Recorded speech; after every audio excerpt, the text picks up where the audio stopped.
House Solons reminded the public to take it easy on pulling fast ones or pranks on those who barely eke out a living, such as sidewalk vendors, delivery riders, ambulant peddlers, etc. Likewise, they also warned those spreading fake news after last week's eye-opening hearing where supposedly reputable vloggers were unmasked for their outright lies and conspiracy theories they spread to mulct the public. Our Mela Les Moras has more.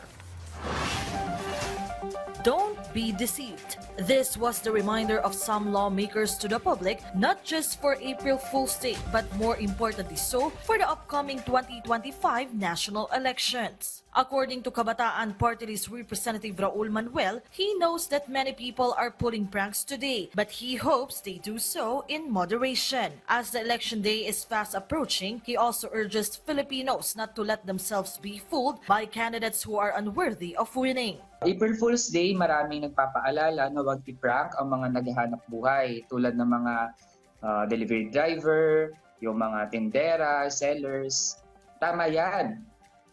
Pero on a greater scale, ang order ng taong bayan ay serbisyo, hindi panloloko.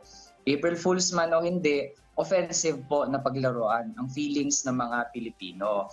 For his part, Surigao del Norte 2nd District Representative Robert Ace Barbers has issued a warning against those who continue to spread fake news. He said the House of Representatives is already working on mechanisms and policies to hold those responsible on these issues accountable. Itong mga nagpapakalat ng misinformation, disinformation, and malinformation, dapat April 1 lang kayo. Huwag na kayong umulit sa April 2 hanggang sa the rest of the days in the year, no? So kung maaari, huwag na kayong